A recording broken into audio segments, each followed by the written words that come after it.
You're listening to River West Radio on WXR WLP 104.1 FM Milwaukee. Support for this program comes from Collectivo Coffee, hosting Milwaukee Makers Market, third Sundays May through September at Collectivo Bayview. Milwaukee Makers Market features more than 30 local art, craft, and design vendors. More info is at collectivocoffee.com. Cinema Fireside, thank you, Tom. Tom has been a patron of the show since time immemorial, a great guy. And if you're listening live, it's a very autumnal evening in Milwaukee. It's dark. The actual moist cold has kind of evaporated. It's still coolish out there, but man, earlier this afternoon, it really had that moisture in the air and a little bit of sleet too.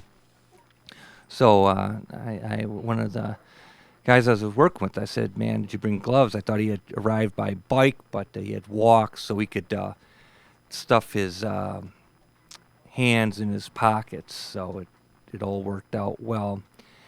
And so it's the Halloween season. It's Halloween tomorrow night, and it was a good Halloween weekend. And we saw Kill Baby Kill at the University on Friday evening, an Italian flick from, I believe, 1966. Picturesque, not unlike a AIP, Edgar Allan Poe series film. Had that definite vibe to it, Mario Bava. And good time was had by all. And then we visited Whitefish Bay for their pumpkin patch, which is just great stuff where you get to carve the pumpkin inside the tent. And, you know, it's lit all around, and they have usually a band playing mildly, and treats, apple cider and such, and it wasn't too bad weather-wise. So it is the Halloween season. Excellent. Gabe, thank you for calling in. Gabe is a man of great knowledge, and he will bestow that his learned nature upon us shortly. And tonight is October 30th, and that is a very formative occasion in radio history, because it was on this night back in 1938 that the Orson Welles production of War of the Worlds was broadcast. And it's historically and mythically renowned, but in retrospective findings, because none of us, most of us weren't around at that time, basically the hysteria part of it's been debunked, and actually that was considered along the way, because there were what happened was the newspapers played upon it, and they really ran with the story mythologized that people actually believed that this was really occurring, and a few did, but a very small percentage of the listeners did. But that was embellished by the newspapers, and as word becomes word, that really transmogrified into this event that really never happened, only to a very, very, very minor degree. And actually, I did a stint reviewing books, and one of them was about this broadcast hysteria, and examined it in a more realistic sense, because there was actually a book, I think it came out in the 40s, that kind of perpetuated this myth of mass hysteria, and then decades later another book came out debunking that. So it's, if you get those two books and bookend that perspective, I think that'll prove to be interesting. Orson Welles did War of the Worlds for the Mercury Theater, and I believe that the very first production of the Mercury Theater was in July of '38 when they did Dracula. And then after the War of the Worlds came out and created the stir that it did, Campbell's Soup came on board as an advertiser and kind of like picked up on that publicity machine that was now in effect. And actually, they did, Mercury Theater also did Heart of Darkness, and which is interesting because not a they did Heart of Darkness as well, but I'm thinking about what's the name of that? Not the Island of Lost Souls. Oh man, I just can't think of it right now. Anyway, it was a short story. It's about a yacht breaking down out in the sea, and they the Most Dangerous Game. So that was another radio drama as well. So Most Dangerous Game, Heart of Darkness, and I think Wells played the antagonist in both Heart of Darkness and Most Dangerous Game. So yeah, find those radio dramas and obviously read the novellas and the short story. The novella of Heart of Darkness, short story of The Most Dangerous Game, and of course H.G. Wells' novel War of the Worlds. And which is interesting about Heart of Darkness as well is that was Wells's first picture on the docket when he contracted for a 3-picture deal with RKO. And in doing pre-production for Heart of Darkness, it just was figured out that this production would be far too cumbersome to embark upon.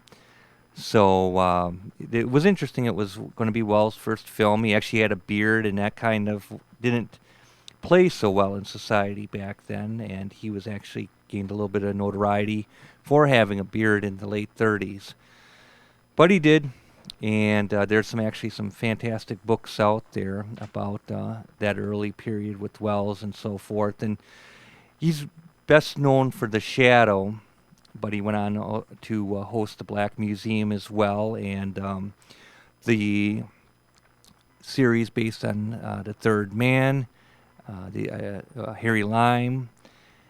So it's all out there, and it's great stuff, especially this time of year. So I will reiterate some radio dramas, as I always do, because this is the couple nights to check them out. Inner Sanctum, Lights Out, Weird Circle. Actually, The Whole of Fantasy from Oklahoma City. That's a good one. And then you can go into later years from Canada, Vanishing Point, Nightfall, Midnight from the late 70s and early 80s. And a colleague and I were discussing, talking about footsteps in radio dramas. And so that was interesting because when you listen, sometimes these radio dramas do use footsteps, sometimes they don't. And it is, when in doing radio dramas, it is a little bit of a burden to keep emulating where everyone's walking around, and in those footsteps can get like, well, what are these hard heels doing on, wooden floors when they may be walking around with sneakers on carpet? So those are things to consider. Also, The Great Pumpkin, Charlie Brown, was viewed twice. It came out in '66, and try not to miss it. And it played twice this year, so that was great. And let's see, oh yeah, and there's another show that actually came back up on the radio. It was Mind Webs, and I had forgotten about that. And that's another one to look into. It's basically readings, though, of works. And this Sunday's one was the Ray Bradbury story, The Foghorn. I was listening to it intermittently. There was other stuff going on. So, and Gabe, we're going to get to you in a few minutes. And I will say this, since it is the anniversary of War of the Worlds tonight, in previous years what I would do is, while I was driving the car, would turn on AM on the radio and search around for a broadcast of it. And sure enough, almost every October 30th from some city drifting in the AM channel at night, I did find it. And actually, I kind of got an inkling of, it would be unfair to say to someone, I could turn on the radio tonight and probably find it, because I have a pretty good idea that Toronto is going to broadcast it tonight at 9 p.m. So I will see if that plays out after the radio show. But 7:40 a.m. in Toronto, I am reasonably willing to bet that War of the Worlds will be playing tonight, because I think years ago I kind of remembered that. Gabe, you're a good man in a good time, and I'm going to allow you to come on in and grace us with your goodness. How you doing, my man? I'm doing excellent, Mark. I'm still driving for just like a 2-minute, 3-minute interval here until I get my. Well, my man, so you don't crash. Do you want me? Can you give no. a hand signal or something? So No. This will all work out to the better. I use a wireless headset, so we're all good in that sense. I'm like literally 2 blocks away from where I got to be and get to this high altitude spot.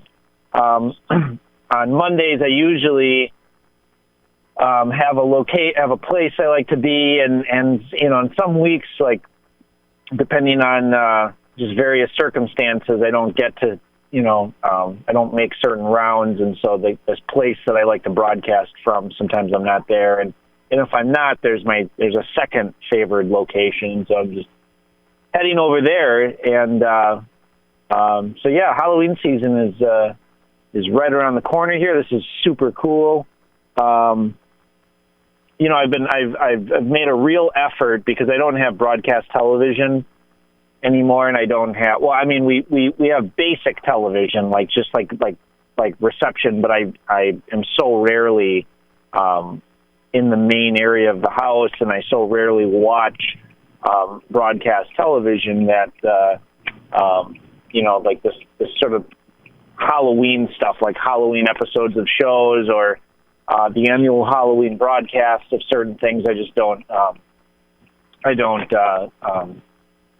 receive it. I don't come in contact with it like I used to. And I don't have basic cable, which is one of the things I used to, I know I mentioned that last week on the show. It's one of the things I used to really enjoy for, like the last 20-something years. I used to really enjoy basic cable around Halloween because the programming changes drastically. AMC has done a great job for many years of doing Fright Fest around this time of the year. It's either Hellfest or Fright Fest, and they show this large compendium of horror films, and it's usually the stuff that people varying between mine and Mark's generation grew up on or saw in their youth, or have come in contact with various franchises like the Halloween series, which has come and changed in various forms. The Friday the 13th series, most certainly. The Child's Play, otherwise known as the Chucky series. The Freddy Krueger, also known by its actual name, the Nightmare on Elm Street series, which some of those entries have just the name and the word Freddy, and then in place of Nightmare on Elm Street, is that's what culturally they began to be known as more as Jason films, Freddy films, Chucky films, Michael Myers, rather than by their actual given original series-making names. They were given the names of their protagonists. So a lot of those films later changed their name from their given title to just the name of, or incorporating directly the name of their, I don't want to call it their protagonist killer, because in most of these films, the killer is just this real background device, this villain that we're rooting for to kill as many unwitting and unwilling victims as possible. So there's sort of this inverse of suspense where we have a protagonist and a series of protagonists who kind of stumble around from one pointless setting and situation to another. And, you sort of build this basis of really familiar and similar character development, plot development. It sort of falls around the exact same structure of all of horror films that are designed to get to a body count, where it's basically a means of remaking the original Friday the 13th and the original Halloween film. Halloween being from 1978, directed by John Carpenter, and Friday the 13th being from 1980 and directed by Sean S. Cunningham. I've been reading this large book. I talked about it last week, called Crystal Lake Memories, which is this huge coffee table book, and the pictures in it are very nice. And on the one hand, an idiot can go through it and look at the pretty colors and look at the pretty images and sort of go through, but it's exquisitely researched by Peter Brockie, who is considered by and large to be the foremost scholar, historian and researcher of the Friday the 13th film series. He's exquisitely knowledgeable in all things horror film.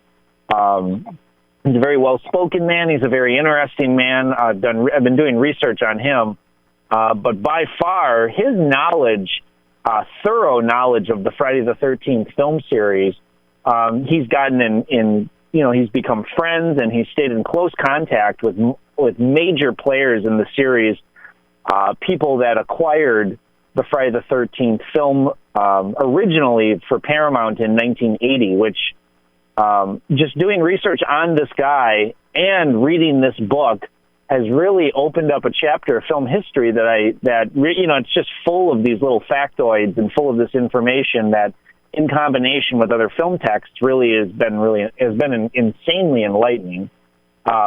Because the original Friday the 13th film from 1980 is actually a fairly inventive, well-made, and well-directed movie for various reasons. Now, if you look at it compared to all of its vast imitators, it has really no artistic value. Neither in most slasher films, a slasher film being a film by definition where a group of usually teenagers or random persons, either friends, family, or joined by job or coincidence, are chased by a killer of some sort. Now, that killer has changed its form and its type and its context in many ways over the years, because if you look at the Final Destination film series, it's not even a physical killer. It's the idea of the angel of death that could strike at you from various means of just situational deaths occurring, which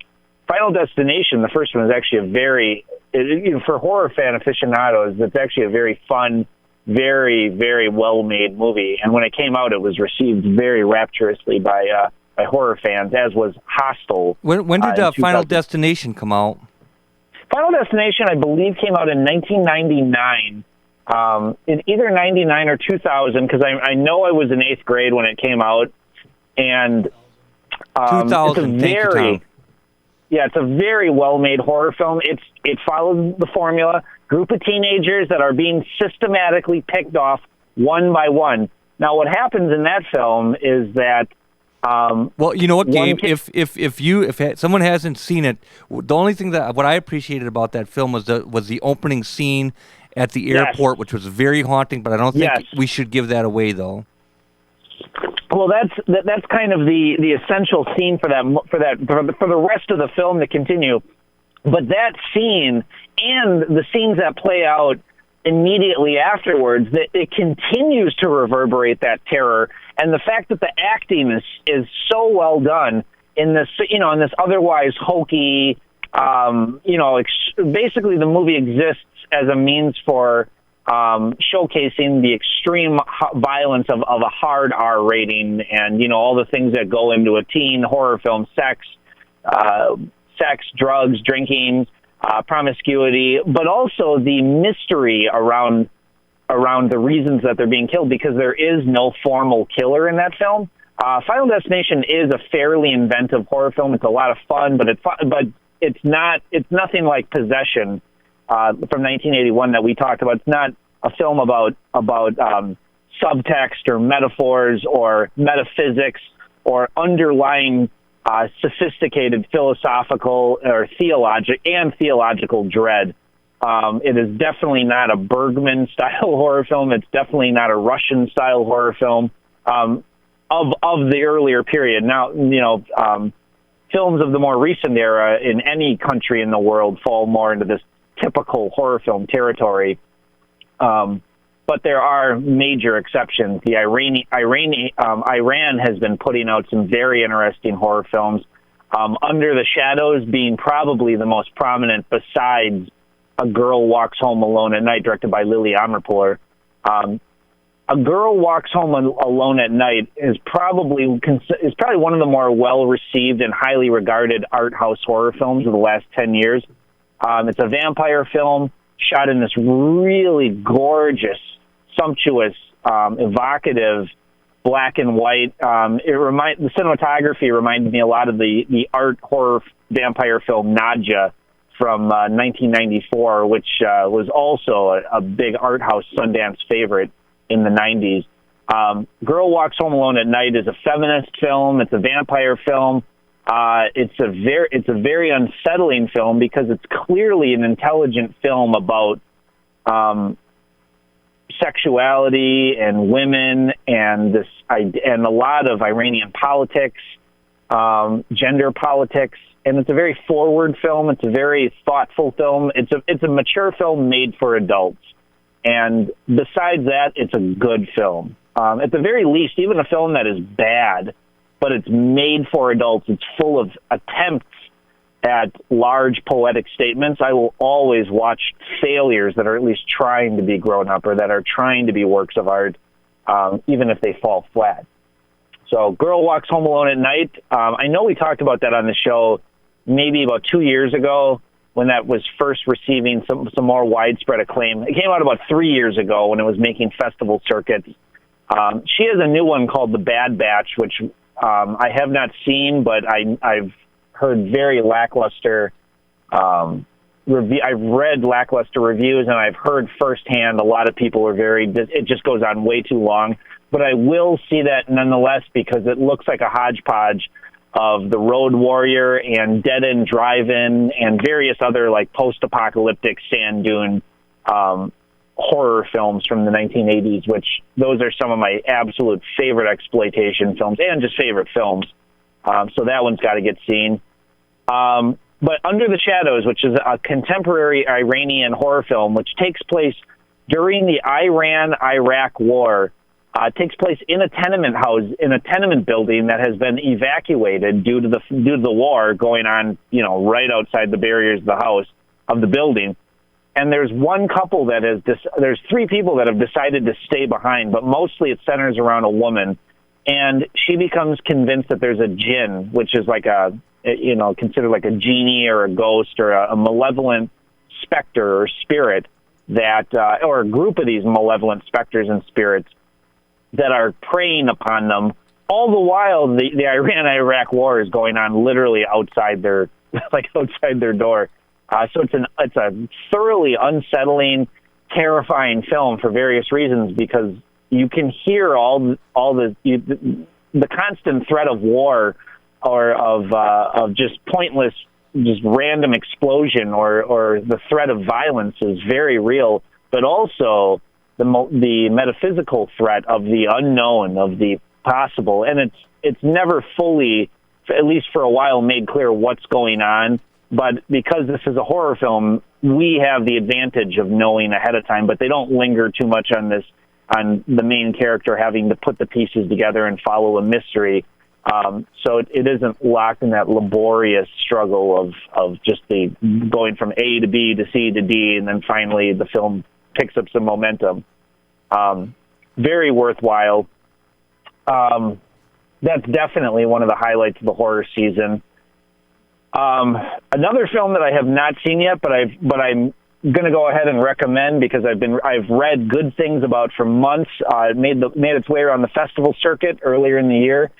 Is they took My Mother's Eyes, which is an hour and 15-minute long black and white horror film, which is supposed to be just a thoughtful meditation on violence and on memory and loss. So anyone who's interested in artful horror films, that one's definitely. I've seen that on numerous lists, and I've heard that first-person recommendations that's one of the more thoughtful and intelligent and unforgettable horror films of the last 10 years, or even the last 5 years. So that's really good stuff. I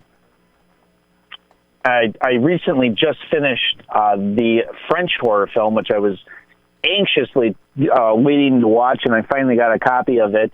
only to find that it was actually also available on Netflix, and so I didn't have to order it, but I didn't mind giving some money to the filmmakers or, vicariously through the means of supporting that film, so that was fine.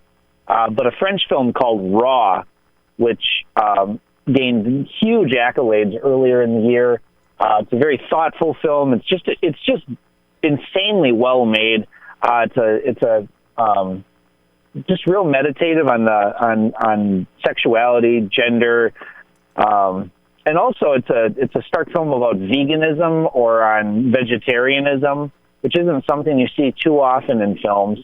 But it's a film about a young woman who goes to study at this French veterinarian academy and appears to contract some sort of disease that makes her crave increasingly raw flesh and meat, and with increasing appetites, eventually her chain up the ladder from raw meat to living flesh to living human flesh exacerbates.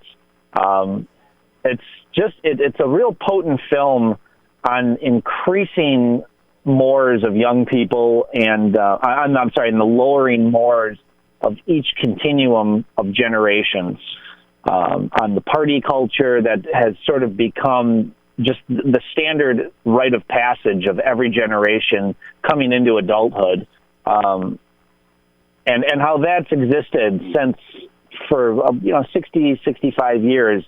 It could be argued, and I've read numerous books that have talked about this idea of the party, of getting intoxicated, of taking drugs in one various form or another, of changing the state of one's own mind and loosening of inhibitions as being a sort of rite of passage, even if there's large sects of the generation that don't necessarily partake in drinking alcohol or smoking weed or taking psychedelic drugs.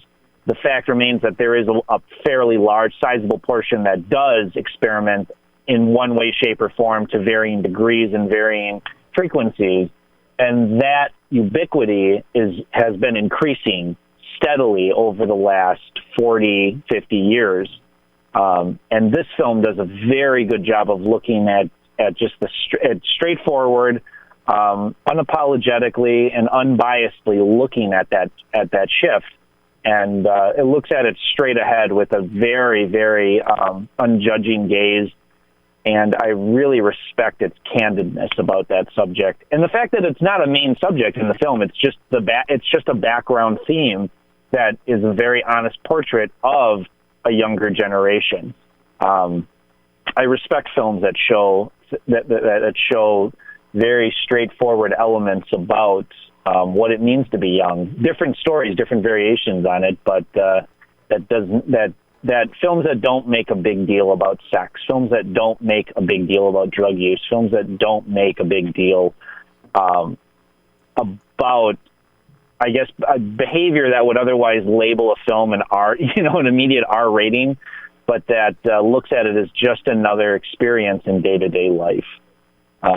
So Raw is definitely a film that I strongly recommend. It's a work of art. It's a thoughtful film, and it left me thinking about a lot after I watched it. It was not just an enjoyable film. It was a thoughtful film. It's a powerful film. And Noah Baumbach's newest film, I got to see it about 2 weeks ago, and I forgot to bring it up on last week's show. But it's called The Merowitz Stories, new and selected. And we've talked about Baumbach on the show before. He's a director of very astute, very well-written, very tightly scripted, and very powerfully acted comedy dramas, usually centered around extremely long-winded, neurotic New Yorkers. Not always set in New York, but it follows a very sort of post-Woody Allen type of sentiment of the more talky of the Woody Allen films. And contemporary set Woody Allen films at their time of release. Baumbach definitely has a gift and an affinity for dialogue, for character development, even films of his that I didn't necessarily care for altogether, there's just so much to admire, and there's so much life in his films that even a film that where I wasn't 100% blown away with that sort of the Hollywood entertainment, I was so taken to a different place. I was so removed from my own problems, from my own mindset, and so taken into the magic of film and storytelling that his movies are just, they're otherworldly experiences because they are so complex, subtly complex, and they're thoroughly made. They're true works of art. They completely absorb the viewer. Frances Ha is an absolute marvel of a film. I can't stand her character. The main character in the film is portrayed by Greta Gerwig. She drives me up, but I've seen the film probably 3 or 4 times because I just cannot get over the impeccable nature, the craftsmanship of that film, and the poetic nature of his love, of his... he really cares for his characters like they're family members. He just brings such a craft and such a earnest command and such a an empathy for his characters that there really are few other filmmakers that bring such intimacy and life to not only a single character but a whole wreath of characters. So Kicking and Screaming from '96 is the film that puts Baumbach on the map. There's various other films that come and go over the years. The Squid and the Whale is definitely a highlight. Greenberg is one of the most dark and depressing films that I think it was released to a mainstream audience in a long time, because a lot of people saw that film under other pretenses. They thought it was going to be like a funny, quirky romantic comedy, and they got a very sharp, emotionally violent and European in its sensibilities film that I think was a little exhaustive for a lot of the audience that saw that film. But I thought it was very refreshing and very well made. And Bring It On, Darkness, Doom, and Despair. I am not afraid of these things interrupting and dominating my films. You tell him, Gabe. You know. So, Mark, yeah, this new one, the Meyerowitz stories, it's one of, it really is one of Baumbach's best films.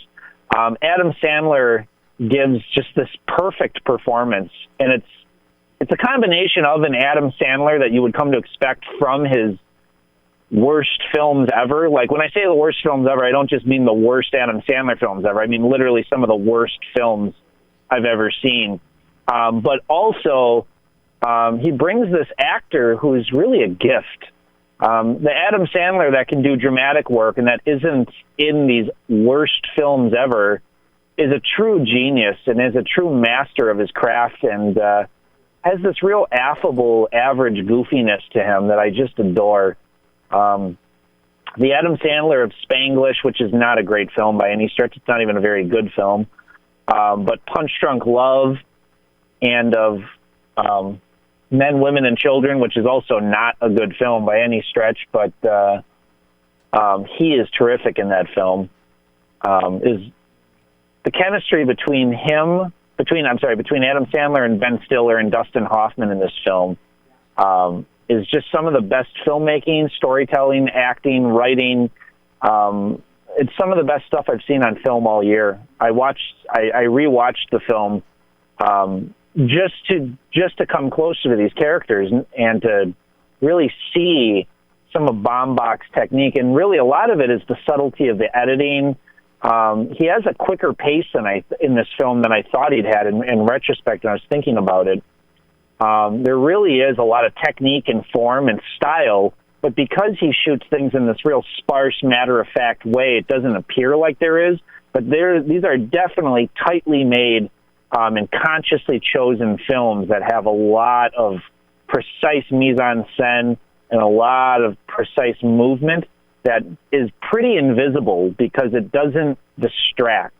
It entices and it entrenches. It deepens the storytelling. Baumbach is a masterful filmmaker of the highest order. Nothing but respect and love for his films. So yeah, highly recommended the Meyerowitz stories. One of the year's best films, without a doubt, so far.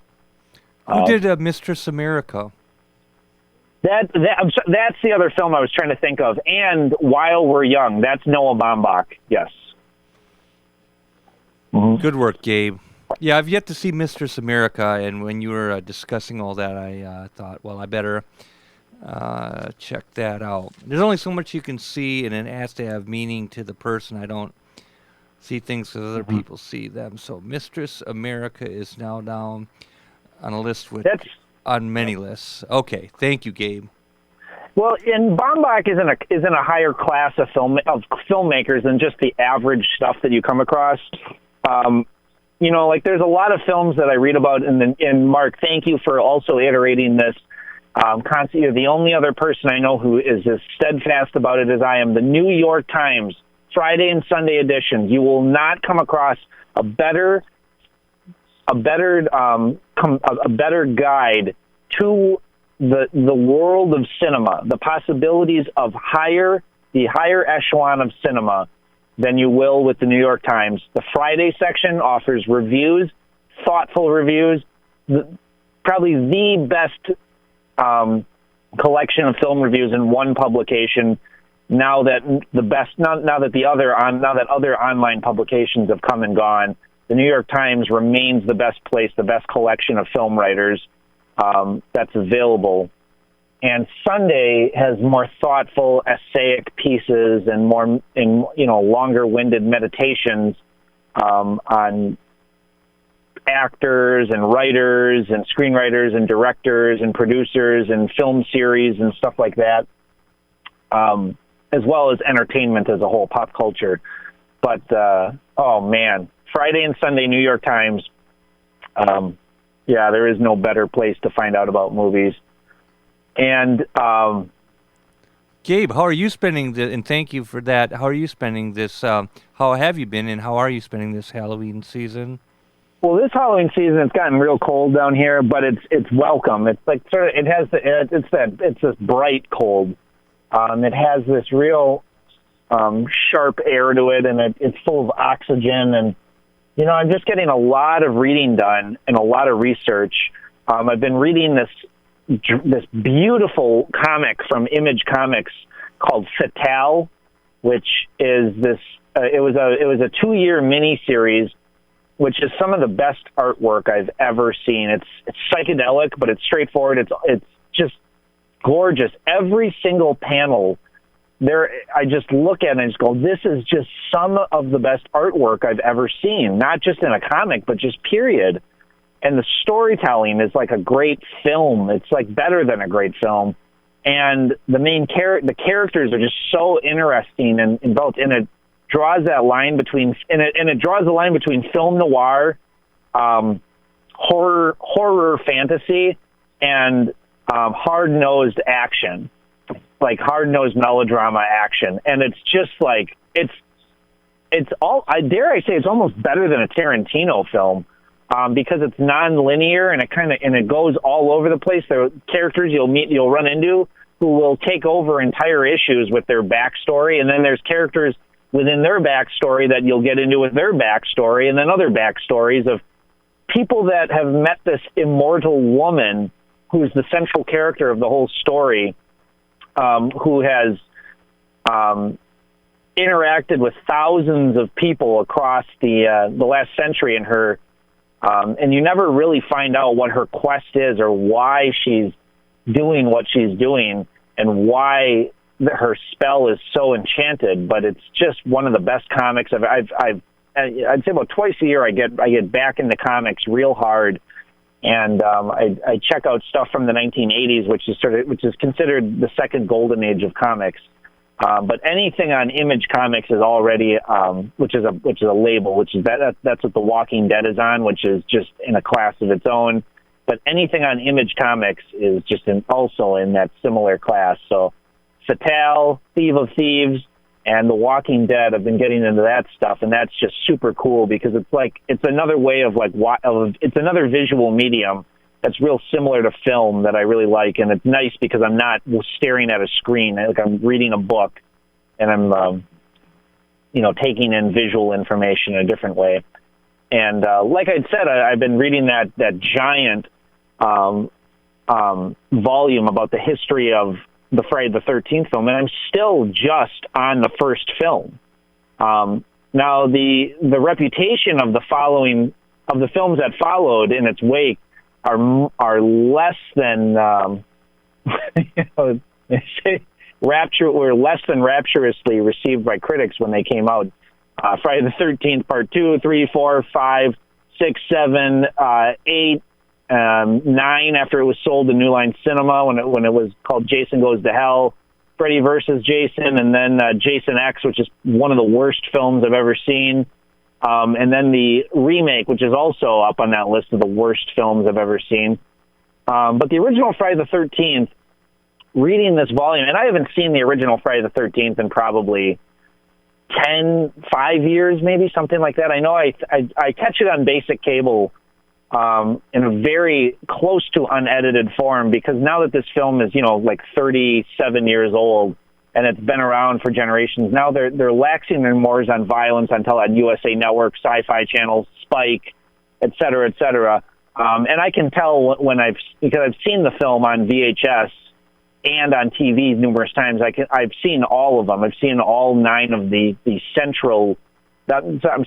first 8 before they sold the series to a New Line Cinema. I've seen those films more times than I care to admit. So I know exactly how edited they are, but I haven't sat down to watch those in probably 2 or 3 years. The last time I watched a series of Friday the 13th films, I think, was in October of 2015. I think I went on it was like a day where I watched 3 or 4 of them on television, and I think it was like 4, 5, 6, and 7, and that, which I had seen less than number 1, number 2, and number 3. So that was cool. Number here's 4 something here's something that may be cool. You know what I'm thinking about this time that you spent watching these films and the passage of time that has ensued. I wonder, and I'm making a note to myself because I don't preach it's retroactive or reflective, and I'm thinking, Gabe, what were you doing? Who were you when you were watching these films? What motivated you to watch them? Where did you get them? Who were you hanging out with? I can tell you all that stuff. Well, see, you got the mind. You got the mind of a mastermind. Not all of us have that. Like the first times that I saw those films, the original series, I rented them individually or in pairs from Family Video when I lived in Sheboygan. I remember watching because the first ones I saw, I did not see the first Friday the 13th first. Originally, I saw Part 2 and Part 3 back, and I watched them both twice. I was hanging out with Justin Irwin around that time, and I think Justin Getz, who were friends of mine in grade school and middle school, and I was in 6th grade at the time, and we watched Part 2, which was, just a slasher film, and Part 3, which had some cool kills in it. But they're a little bit of a letdown because, you're hoping, because it's still in the age of, where where nudity is like, oh, cool, nudity, and, you're 12-year-old boys, let's get honest here, 12, 13 years old. And, and the violence is a little bit thrilling because these are good horror films, and we appreciated good, violence and horror and stuff like that. We were all into exploitation films, especially my friend Justin Getz, who was really a thoughtful, revered film scholar in many ways, and really should have gone on to a career in film because he voraciously watched more. He probably watched more films than I did. When we were the same age, I remember he went to just as many, if not more, movies than I did in the theater, which is insane because I had an insatiable appetite that was wildly out of control for films, both in terms of seeing new stuff and seeing stuff that I'd already seen. But Justin Getz really was into films. And I wonder about that once in a while. He should have. I think he was just into it more for the entertainment factor, and he just liked movies a lot. But man, he really knew a lot about films. And I remember he and we rented number 4, number 5, and then I rented number 1 from the library. And I remember watching that with my babysitter Morgan when I was I think I wasn't really my babysitter, but it was like this friend of my mom's daughter who was a few years older than me. And I remember this weird sensation of we were watching this film together, and she got scared, and she's like, and like holding on to me because she's scared. And this girl is a few years older than me, and she is not making the moves on me by any stretch of the imagination. But I'm thinking in my head, this is what seeing this movie in the theater must have been like when guys took their dates. This is cool. This is all right. This is a good time. This is why couples go see. This is why the guy wants to take the girl to see the horror film in the theater on the first date, because this can go somewhere. And I remember thinking that, oh, this is not bad at all.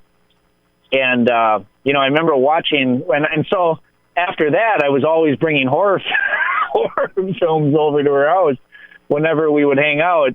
And sure enough, like clockwork, man, like something scary was coming up, boom, grabbing on. I'm like, oh man, this is not bad. This is, especially if I'd seen the film already, you live a charmed life. You don't want to be scared in front of the girls. So, I'd always pre-watch, and then, I'd have the scenes down and then know, like, oh, you got to be the good protector there, but, alas, the years between us in our adolescence was a little too far for me to ever, for anything good to ever happen. But, oh, well, what a life. What a life. But the first Friday the 13th, this is something I did not know. Friday the 13th in 1980 was one of the first films, if not the first, what they called negative attribution, what they called negative acquisition. So around that time, studios throughout the 70s, the major film studios had come under new ownership, and new people were running the studios, and so they were changing their ranks every year or so, every couple of years. Film studios were being sold at such and such, and over to here, and over to there, and over to here. Paramount at the time, along with the other majors like MGM, Warner's, 20th Century Fox was on hard times in the early 80s, as was Columbia. But those studios mainly, the main style of distribution was that they would conceive, produce, and distribute within their studio. It was all within the studio ranks, that the producers, that the executives, the vice presidents, would executive produce projects that they had conceived or that were brought to them by producers or, scripts that they had acquired. And they were like, oh, this script, and then they'd go into pre-production with it, and then they'd make the film within the confines of the studio. Or, and then they'd try and make these films as low budget as possible, shooting on location, trying new forms of film, because now they didn't have to just shoot on studio. They didn't, the old method of filmmaking was becoming long gone, was becoming less frequent. That was less the standard. Television methods and independent filmmaking methods were becoming more prevalent to save money. Handheld was starting to just come in a little bit, and shooting on location. But it was still a system, a model. Acquiring films that independent production companies had made on their own, outside of a studio, as a means of distributing through it in, like a smaller film company, like for the drive-in circuit or the independent film circuit, or films made for about $500,000, $250,000, hoping to recoup an investment of maybe $1 million so they could just make another film and maybe have a minor hit somewhere down the line. But major studios did not distribute those movies. They mostly just distributed their own films. Friday the 13th marks a change in that. That film was screened for major studios. There was a producer friend of Paramount Pictures who saw this film and said, listen, you guys got to see this movie. There is a big market for this movie. I have never seen an audience go this crazy for a film since Carrie. So they had a screening. Sure enough, people were getting excited, but they weren't sure how much money they wanted to throw down. They had more screenings on the West Coast and the East Coast. Warner Brothers gets in the mix. MGM gets in the mix. United Artists gets in the mix. And eventually you have a bidding war that's going on. And then finally Paramount wins out because they think, man, we got a franchise here with this ending too. We could come back next year and start a series, start a franchise, maybe an anthology series or something. But this movie is money. They just knew they had something really, really good on their hands. And they bought it and they distributed this film. And more than that, because negative acquisition was something that happened once in a while. But what marks a historic first for Friday the 13th is that it was an independent, a low-budget independent film that was mass-marketed and it was distributed in over 1,100 theaters. At that time, that was unheard of for a horror film, a low-budget independent horror film to be released by a major studio with a major radio, television, and theatrical ad campaign to be released wide. And sure enough, it paid off. That film opened big, and it was the second highest grossing film of the summer, behind The Empire Strikes Back. So Friday the 13th paid off big. It paved the way for horror films. Halloween was by far the highest grossing horror film before that, which had topped The Exorcist, which was, one of the highest grossing films of all time in 1973. And then Halloween came along, became the most successful independent film ever made and successful horror film. And then Friday the 13th comes along and sort of brings in this new age of horror. And Friday the 13th is an acquisition of other genre tropes. You have the basic outline of the film Halloween, but there's a lot of restraint in that film. That even though that a lot of the jump scares or the thrill of the film is the actual gore, Tom Savini's masterful gore effects. There's actually a lot of restraint in that film because the actual gore is only shown on film, on screen for a few seconds in each instance. It's the lead up to that, and it's that Harry Mancini score that really does the job, and it's the use of underlighting, what edge lighting and backlighting, which created a real genre standard for horror films at that time. Friday the 13th has a lot of artistry in it, which to read these first-person accounts of the specifics of what they were thinking and what they were doing, a lot of it was just the fact that they didn't have much money, so they just had to do what they could, and then they ended up making something more thoughtful and artful and effective than they were really trying. They weren't trying to be this real revolutionary horror film. Just like Jaws, they wanted the shark to be on screen through most of the film, but because it didn't work, they had to restrain it and pull it away. The very famous use of the within the Friday the 13th film series is simply a ripoff of the Jaws theme. That whenever the ominous killer is the point of view, you have a familiar musical theme to let the audience know that the unseen, the ominous unseen perspective is what you're witnessing. The possible perspective, that there's something lurking, that there's something around. And the fact that they also happen to have a very unsettling and brilliant sounding sound effect that was a last-minute addition. It's just these small ideas that happen to all come together at the same time in one film, which created a franchise that now has individual characteristics which are very, very identifiable with that series. Yeah, bless your heart, man. I remember seeing like a Terror Train at the Paradise Theater, like about back in '81. It was a second-run theater, and it was like 99 cents. And I didn't get in on the Halloween thing in '78, but I did. At the apex of that movement of horror film in the early '80s, I did see a number of them. I wish I kept accurate records of what I was doing, what I was thinking. But I remember when Danse Macabre came out by Stephen King, and a colleague had gotten that book, that survey of horror literature and film, and so I was given it to him by him, and for 30 years I never read it, but I had some copies of it around the house, and I finally dug in and I'm almost finished, and that is a book to be read. Stephen King, Danse Macabre, and on writing most certainly. Terror Train is one of the better additions to the horror film formula.